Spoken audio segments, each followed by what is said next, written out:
અમદાવાદના વિસદ વિસ્તારમાં આવેલ SM હોસ્પિટલ ખાતે આમ આદમી પાર્ટી દ્વારા બ્લડ ડોનેશન કેમ્પનું આયોજન કરવામાં આવ્યું છે। અમદાવાદના વિસદ વિસ્તારમાં આવેલ SMS હોસ્પિટલ ખાતે આજરોજ આમ આદમી પાર્ટી દ્વારા બ્લડ ડોનેશન કેમ્પનું આયોજન કરવામાં આવ્યું, જેમાં પાર્ટીના ગુજરાત પ્રદેશ અધ્યક્ષ ડોક્ટર જવેલબેન વસરા ઉપસ્થિત રહ્યા હતા। તેમણે જણાવ્યું હતું કે આવનારી લોકસભાની ચૂંટણીમાં ચેતરભાઈ વસાવા જંગી બહુમતથી જીતીને પોતાની લોકપ્રિયતાનો પરિચય કરાવીને વિરોધીઓને જવાબ આપશે।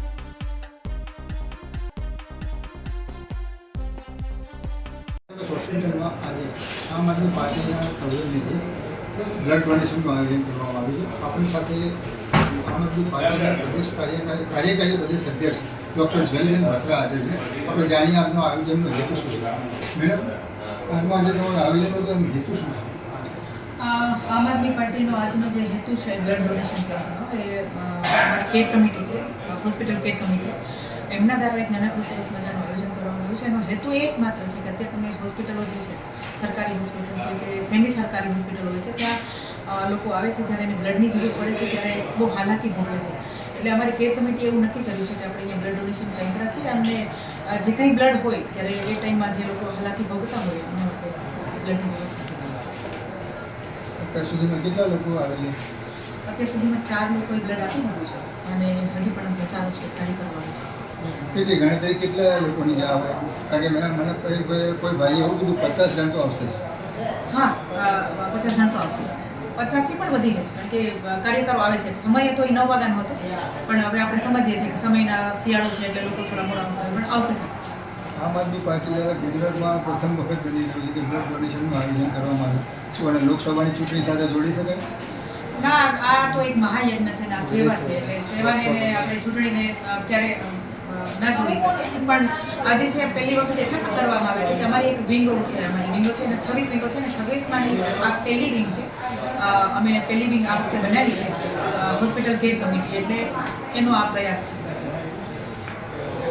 રાજનીતિ ઉપર જઈશું। 26 માંથી કેટલી? 26માંથી એક તો બાકી છે અને અમે ગઠબંધન નહીં થાય પછી જોઈએ, બાકી ચેતરભાઈની બાકી છે। ગઠબંધન તમે જે કોંગ્રેસ જોડે કુશાકુશી ચાલુ છે, અમે પંજાબભાઈ કંઈક માથાકૂટ સીટોને લઈને કે ભાઈ આટલી નહીં આટલી જો અત્યારની જગ્યાએ ગઠબંધનમાં આ સમસ્યા ઊભી થતી હોય તો આગળ જતાં શું છે? આમ માટે તમારી પાસે કોઈ જવાબ નથી, કારણ કે ઉપરથી જે આવે છે એ અમે કહીએ છીએ, ઉપરથી જે આવશે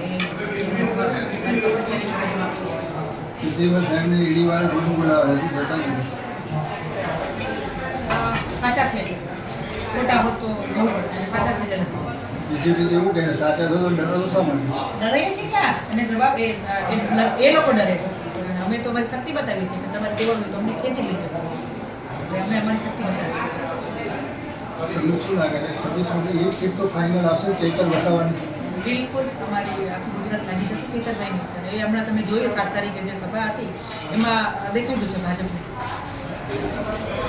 ભરૂચમાં મુમતાઝબેન જે અહેમદ પટેલના સપોર્ટ થઈ, એમની સાથે ટક્કર થવાની સંભાવના ખરી? સાહેબ, વોટ જોતા હોય ને તો ગ્રાઉન્ડમાં જવું પડે। તમને મુમતાઝબેન ક્યાં ગ્રાઉન્ડમાં દેખાય છે? અમારા ચૈતરભાઈ ગ્રાઉન્ડમાં છે, એટલે વોટ માટે આપણે અત્યારે કોઈ એમ કહેતા હોય પૈસા છે, આ છે તે છે, તો વોટ માટે માત્ર ને માત્ર ગ્રાઉન્ડમાં રહેવું પડે ને એ ગ્રાઉન્ડનું કામ ચૈતરભાઈ વસી છે। અચ્છા, તમે એ જવાબ આપો કે આપણે ગુજરાતની અંદર ઇન્ડિયા ગઠબંધનમાં તમારી આમ આદમી પાર્ટી પણ છે, બરાબર છે, કોંગ્રેસ પણ છે, બરાબર? તો અહીંયા શું પરિસ્થિતિ છે કે આમ આદમી પાર્ટી અને કોંગ્રેસ સાથે રહીને ચૂંટણી હશે? હવે એ હજી ઉપરથી કોઈ આવું નથી, એટલે એમની માટે મારે જવાબ દેવો મારા માટે થોડો અઘરો છે, કારણ કે ઉપરથી આવશે તો હું જવાબ આપીશ, અત્યારે મારી પાસે કોઈ આન્સર નથી। પ્રથમ દિવસે સોનિયા ગાંધીએ કહી દીધું કે રામ મંદિરમાં કોઈ જવાનું નથી, ખાસ કરી કોંગ્રેસના મામલે શું એના પ્રત્યાઘાતો જનતા ઉપર પડશે કે બી આ ખોટું છે? હવે તો એ સોનિયા ગાંધીને વિચારવાનું છે, આપણે નથી વિચારવાનું। અમારા કોઈ નેતાઓ એવું કોઈ સ્ટેટમેન્ટ નથી આપ્યું, મારા નેતા જો સ્ટેટમેન્ટ આપે તો હું એ બાબતમાં વાત કરી શકું।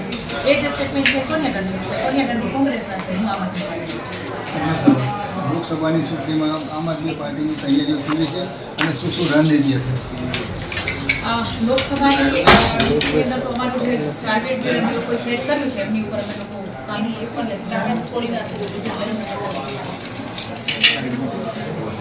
રિઝલ્ટ લઈને બતાવીશું, જવેલબેને જણાવ્યું। જોવાનું એ રહેશે કે આવનારી લોકસભાની ચૂંટણીમાં જનતા શું કરે છે, ક્યાં મન બનાવે, ઇન્ડિયા ગઠબંધન કે પછી ભારતીય જનતા પાર્ટી। રિપોર્ટર દિવ્યાંગ ન્યૂઝ ગિરીશ સોલંકી, અમદાવાદ.